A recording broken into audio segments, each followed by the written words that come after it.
Hey guys, hope you all are doing good.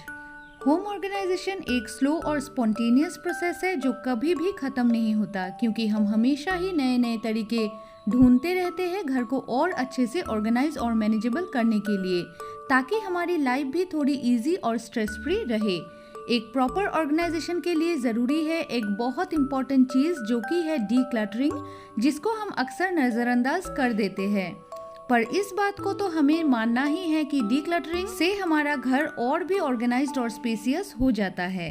So guys, मैं हूं Momita and welcome back to the channel boys and explored. So इस video में मैं आपके साथ मेरे कुछ डीक्लटरिंग हैबिट शेयर करने वाली हूं, जो आपके लिए भी बहुत ही ज्यादा हेल्पफुल हो सकता है, या फिर आपको मोटिवेशन मिल सकती है अपने घर को डीक्लटर करने के लिए, या फिर अपने घर के एरियाज को डीक्लटर करने के लिए। डीक्लटरिंग वाला जो प्रोसेस है गाइस, वो आप पूरे घर को एक बार में डीक्लटर नहीं कर सकते हैं, पर आप अपने घर के छोटे छोटे एरियाज को एट ए टाइम सिलेक्ट कर सकते हैं, उसको ऑर्गेनाइज कर सकते हैं, और इस ऑर्गेनाइजेशन प्रोसेस में ही छुपा हुआ होता है डीक्लटरिंग। तो अगर आप एक बार में बहुत सारा ऑर्गेनाइजेशन ना करके, या फिर बहुत ज्यादा डीक्लटरिंग ना करके छोटे छोटे एरियाज पे कंसंट्रेट करें, तो आपका घर नीट एंड क्लीन होने के साथ साथ ऑर्गेनाइज तो होगा ही साथ आप स्ट्रेस फ्री रहोगे।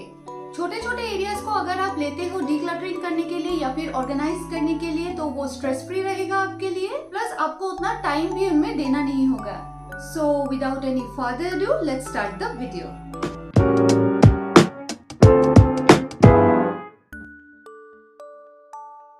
घर का एक एरिया जो सबसे ज्यादा और जल्दी अनऑर्गेनाइज्ड और क्लटर्ड हो जाता है, वो है हमारा वार्डरोब, क्योंकि हम अक्सर नए कपड़े खरीदते रहते हैं और वार्डरोब को फिल करते रहते हैं।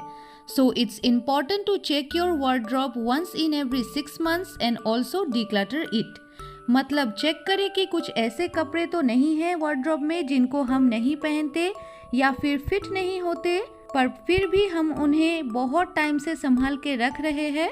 It's time to declutter. उन कपड़ों को या तो आप किसी को डोनेट कर दे, लाइक अपने हाउस हेल्पर्स को दे दे, या फिर वार्डरोब से निकाल कर आप उनको किसी और यूज में ले सकते हो। लाइक अगर कॉटन के कपड़े हैं जो डिस्कलर्ड हो गए हैं और उनको आप नहीं पहनते हैं, तो उनको आप डस्टिंग पर्पस में यूज कर सकते हो।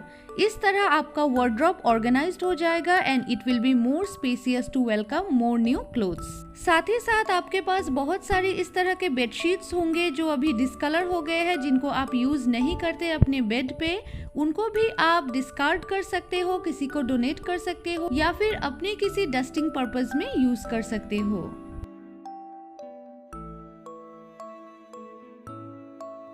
जैसे हम अपने ज़रूरत के हिसाब से कपड़े खरीदते हैं, कुछ उसी तरह से हम शूज़ भी खरीदते हैं।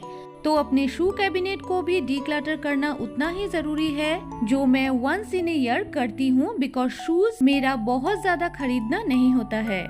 तो अपने शू कैबिनेट को चेक कर लेती हूँ टू सी कि कोई ऐसे शूज़ मेरे या पंकुल के तो नहीं है जो खराब हो गए हो, या फिर हम उन्हें यूज़ नहीं करते हैं, फिर भी बहुत टाइम से हम उन्हें रखे हुए हैं।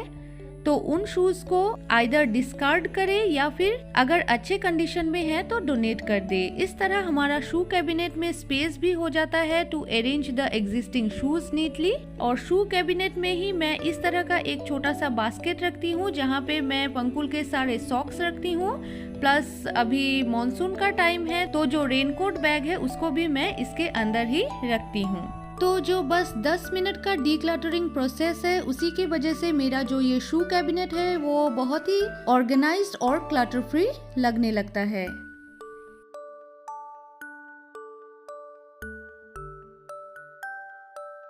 कियान के शूज मैं अपने रूम में एक बास्केट में अरेंज करके रखती हूँ, क्योंकि वो विद इन रीच रहता है कियान के, वो खुद भी पहन सकता है वहाँ से। तो उसके शूज भी मैं एवरी 6 months चेक करती हूँ, because when kids are at their growing stage, तो हमेशा उनके कपड़ों के साथ साथ जूते भी छोटे हो जाते हैं। इस तरह मुझे पता चल जाता है कि कियान को अभी न्यू शूज की जरूरत है या नहीं। छोटे हो गए शूज को मैं किसी को डोनेट करती हूँ या फिर डिस्कार्ड कर देती हूँ। एक ड्रॉयर जिसमें आप अपने बिल्स एंड स्लिप्स वगैरह रखते हो, उसको डीक्लटर करना बहुत ज़्यादा ज़रूरी होता है, क्योंकि ये बहुत जल्द फिल हो जाते हैं और मेसी दिखते हैं। तो महीने में एक बार उस ड्रॉयर या कैबिनेट को चेक करें और जितने अनवांटेड बिल्स या स्लिप्स उसमें जमा हो रखा है उनको डिस्कार्ड कर दे। इस तरह आपका ड्रॉयर ऑर्गेनाइज्ड हो जाएगा और आप और भी अच्छे से यूजफुल चीजों को सॉर्ट आउट करके उसमें ऑर्गेनाइज करके रख पाओगे।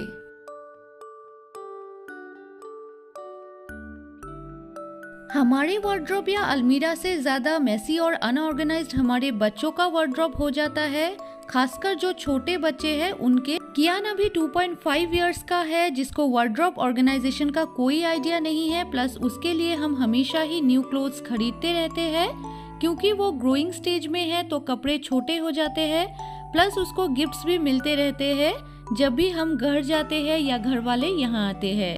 तो उसका वार्डरोब मैं जितना भी ऑर्गेनाइज करूँ वो बहुत जल्द मेसी हो जाता है। उसका एक रीजन ये है कि मैं उसके अनयूज्ड कपड़ों को भी संभाल के रख रही हूँ अभी तक, since his birth like any other mom.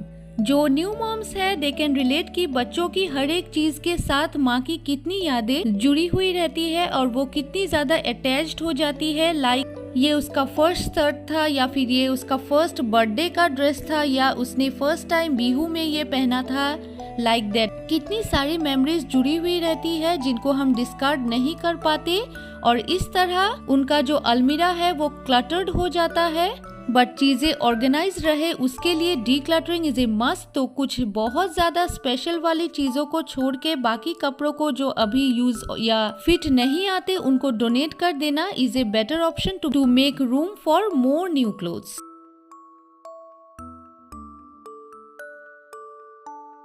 Same applies to kids toys. बच्चों के पास जितने भी टॉयज क्यों ना हो उनको हमेशा ही नए टॉयज की जरूरत होती है। लाइक कियान ऑलवेज सेज कि माँ मेरे पास टॉयज नहीं है, सब टूट गया है, I want new toys. And he can even mention names of stores where he can buy toys like M Bazaar, Vishal. कुछ टॉयज ऐसे हैं जो मैं मानती हूँ मैं खुद डिस्कार्ड नहीं कर पाती, लाइक दिस वन। उसका ये फर्स्ट टॉय था जो पापा ने लाके दिया था कियान जब 1 मंथ का था, या ये वाला जो पंकुल लेकर आया था जब वो बहुत ज़्यादा छोटा था। पर अभी बहुत सारे ऐसे टॉयज हैं जो टूट चुके हैं और उनसे कियान अब खेलता भी नहीं है, तो उनको डिस्कार्ड कर देना ही सही है। कुछ टॉयज अगर अच्छे कंडीशन में है तो उनको आप डोनेट कर सकते हो। इस तरह बच्चों के टॉयज को भी डिक्लटरिंग की जरूरत होती है to make the house organised and clutter free.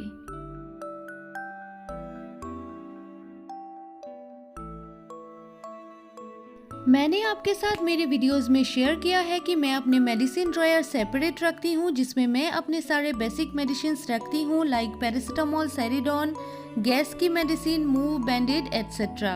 तो वंस इन एवरी 6 मंथ्स मैं अपने मेडिसिन ड्रॉयर को थॉरोली चेक करती हूँ to check if there's any unwanted or expired medicines जिनकी अब हमें ज़रूरत नहीं है, और उनको मैं निकाल के डिस्कार्ड कर देती हूँ। मेडिसिन डिस्कार्ड करने का एक अलग ही खुशी होती है क्योंकि दैट मेक्स अस रियलाइज कि वो मेडिसिन हमें खानी ही नहीं पड़ी और वो रह रह के एक्सपायर हो गए। तो इस तरह से एवरी 3 to 6 मंथ्स अपने मेडिसिन ड्रॉयर को चेक करें और अनवांटेड मेडिसिन को डिस्कार्ड कर दे to make it more organised and functional. हमारे फ्रिज में अक्सर ऐसे कुछ सामान रह जाता है जिनको हम बहुत टाइम तक यूज नहीं करते बिकॉज ऑफ केयरलेसनेस, या फिर हम उनको नोटिस नहीं करते, तो ईदर वो खराब हो जाते हैं या कुछ ऐसे आइटम्स होते हैं जिनकी एक्सपायरी डेट निकल जाती है। तो महीने में एटलीस्ट एक बार अपने फ्रिज को चेक करें और एक्सपायर्ड या अनयूज चीज़ों को फ्रिज से निकाल के फेंक दे। आपका फ्रिज डिक्लटर्ड हो जाएगा और नई चीज़ों के लिए स्पेस भी बढ़ जाएगा।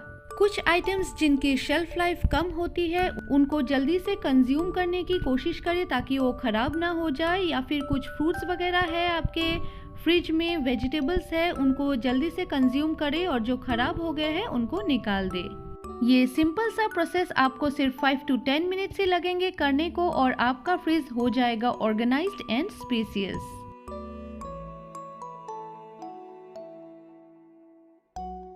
महीने में एटलीस्ट एक बार अपने पेंट्री या फिर ग्रोसरी वाले एरिया या कैबिनेट को चेक करना बहुत ज़रूरी है।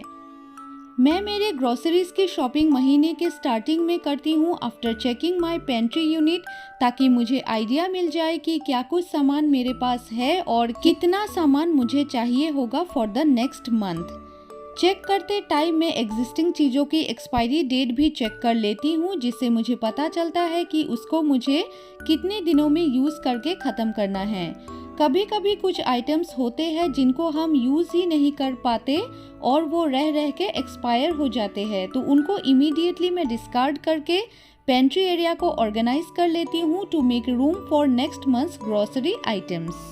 इसी के साथ ज़रूरी है अपने किचन एरिया को भी ऑर्गेनाइज और डीक्लटर करना एवरी 6 मंथ्स, ताकि कोई भी अनवांटेड चीज़ें किचन में रह के किचन को क्लटर्ड एंड मेसी ना करे, लाइक एम्प्टी बॉटल्स। तो एवरी 6 मंथ्स मैं अपने किचन को भी ऑर्गेनाइज करती हूँ और उसी दौरान मैं डीक्लटरिंग भी कर लेती हूँ। हम जब भी मार्केट जाते हैं तो कभी कभार क्रॉकरीज खरीद के लाते हैं, लाइक कप्स, बोल्स एटसेट्रा, जिनकी हमें ज़रूरत तो नहीं होती पर पसंद आते हैं तो हम ले लेते हैं। तो वंस इन ए व्हाइल अपने क्रॉकरी यूनिट को भी चेक करके उसको डीक्लटर करना इज़ इम्पॉर्टेंट। कुछ चीज़ें जो हम बिल्कुल भी यूज़ नहीं करते या फिर कुछ ऐसे ग्लासवेयर है जो थोड़े से टूटे हुए हैं पर हमने उन्हें फेंका नहीं है, रख रखा है अपने क्रॉकरी एरिया में, तो उन चीज़ों को चेक करे और डिस्कार्ड कर दे। अगर कुछ अच्छे कंडीशन में है तो उनको डोनेट कर दे या फिर अपने हाउस हेल्पर्स को दे दे। इस तरह आपका जो क्रॉकरी यूनिट है वो ऑर्गेनाइज्ड और स्पेसियस हो जाएगा। इसी तरह से हमारे घर में कुछ ऐसे ड्रॉयर्स या कैबिनेट होते हैं जो पर्टिकुलर किसी एक चीज के लिए असाइंड नहीं होते, उसमें हम मिसलेनियस बहुत सारी चीजें डाल के रखते रहते हैं। तो वंस इन ए व्हाइल उनको भी चेक करे और डीक्लटर कर दे, ताकि वो अच्छे से ऑर्गेनाइज्ड हो जाए और फंक्शनल भी हो जाए।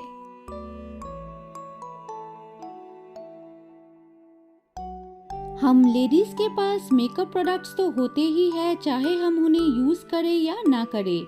कुछ प्रोडक्ट्स तो ऐसे भी होते हैं जिनको हम खरीद तो लेते हैं पर कभी भी यूज नहीं करते और वो रह रह के एक्सपायर हो जाते हैं या फिर ड्राई आउट हो जाते हैं, specially nail polish.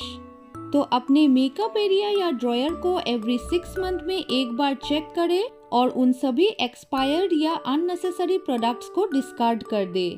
Nail polish जो आप अभी यूज नहीं करते उनको आप डोनेट कर सकते हो, या फिर जो ड्राई अप हो गए हैं उनको आप डिस्कार्ड कर दे to create more space in your makeup unit.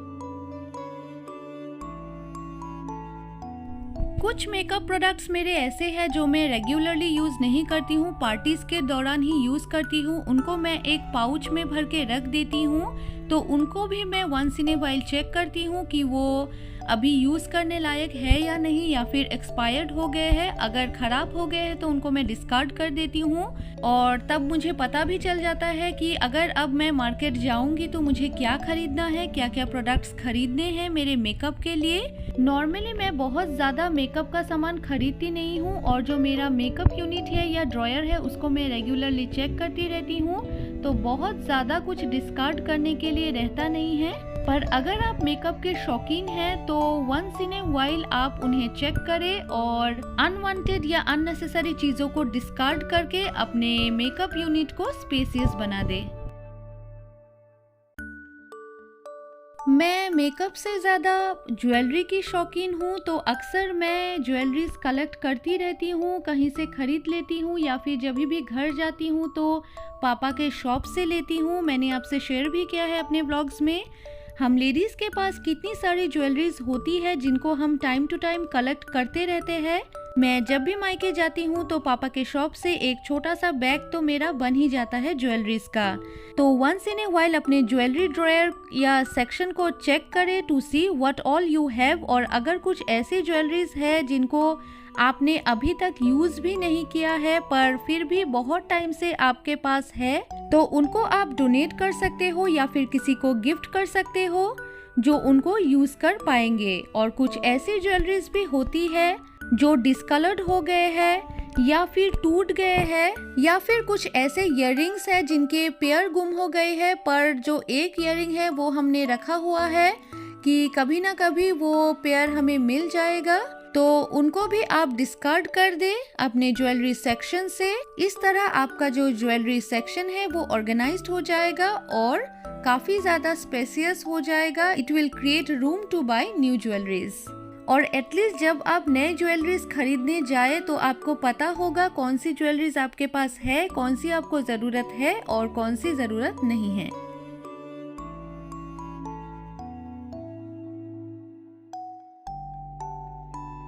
हमारे वॉशरूम्स में एक कैबिनेट तो होता ही है छोटा सा, जिसमें हम हमारे टॉयलेटरीज और कुछ क्लीनर्स वगैरह रखते हैं, जैसे shower gel, shampoo, conditioner, face wash, scrub and other essentials. जैसे कि यहाँ एक पाउच में मेरे हस्बैंड अपने सारे शेविंग आइटम्स रखते हैं, लाइक ट्रिमर, रेजर। तो हर 6 मंथ में उस बाथरूम कैबिनेट को चेक करना जरूरी है टू सी एनी अननेसेसरी और एक्सपायर्ड प्रोडक्ट्स और बॉटल्स जिनको हम इवेंचुअली डिस्कार्ड कर सकते हैं और हमारा कैबिनेट न्यू प्रोडक्ट्स के लिए खाली हो सकता है। इस तरह से हमारे कैबिनेट को चेक कर लेने से हमें पता भी चल जाता है कि कौन से प्रोडक्ट्स हमारे पास है और कौन से हमें खरीदने हैं। प्लस डीक्लटरिंग के बाद हमारा जो कैबिनेट है वो काफी ज्यादा स्पेसियस हो जाता है।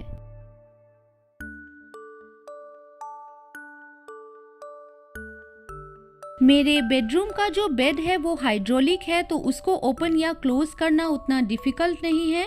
पर जिनके घरों में स्टोरेज वाले बेड है जिसको हम एवरी टाइम ओपन नहीं कर पाते, पर उसके अंदर हम बहुत सारा सामान रखते जाते हैं, लाइक कपड़े, ब्लैंकेट्स एसेट्रा, तो उन बेड्स के स्टोरेज को साल में एक बार चेक करके डीक्लटर करना बहुत ज्यादा जरूरी है। जब बहुत टाइम के बाद आप उसको ओपन करके थोरोली चेक करते हो तभी आपको पता चलता है कि इसके अंदर बहुत सारे ऐसी चीजें रखी हुई है जिनकी आपको अभी कोई ज़रूरत नहीं है, या फिर कुछ कपड़े ऐसे रहते हैं जो आपको फिट नहीं होते या फिर आप उनको कभी भी यूज़ नहीं करेंगे, तो उन्हें आप एक बार चेक करके या तो डिस्कार्ड कर दे या फिर किसी को डोनेट कर दे। इस तरह आपको बहुत सारा स्पेस मिल जाएगा बेड स्टोरेज के अंदर to organise things more properly and neatly. जो लास्ट डीक्लटरिंग टिप है गाइस वो यही है कि आपके घर के कुछ एरियाज ऐसे होंगे जहाँ पे आपने कुछ ऐसे सामान रखा हुआ होगा बहुत टाइम से जो कि अनवांटेड है, लाइक अनयूज्ड मशीनरीज जो खराब हो चुके हैं उनको आपने रखा हुआ होगा। ठीक करवाएंगे, कभी ना कभी आप उनको ठीक करवाएंगे, वो यूज में आ जाएंगे।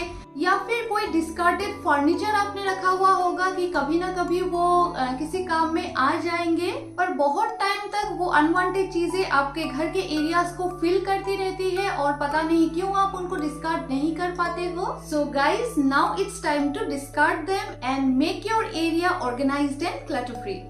सो गाइज, ये थे कुछ डीक्लटरिंग हैबिट्स मेरे, जिनको यूज करके मैं मेरे घर को स्पेसियस और ऑर्गेनाइज्ड बनाए रखती हूँ। या फिर आप ये कह सकते हो कि ये सारी हैबिट्स जो है मेरी, वो मेरे घर को organised, neat and clutter free बनाए रखती है।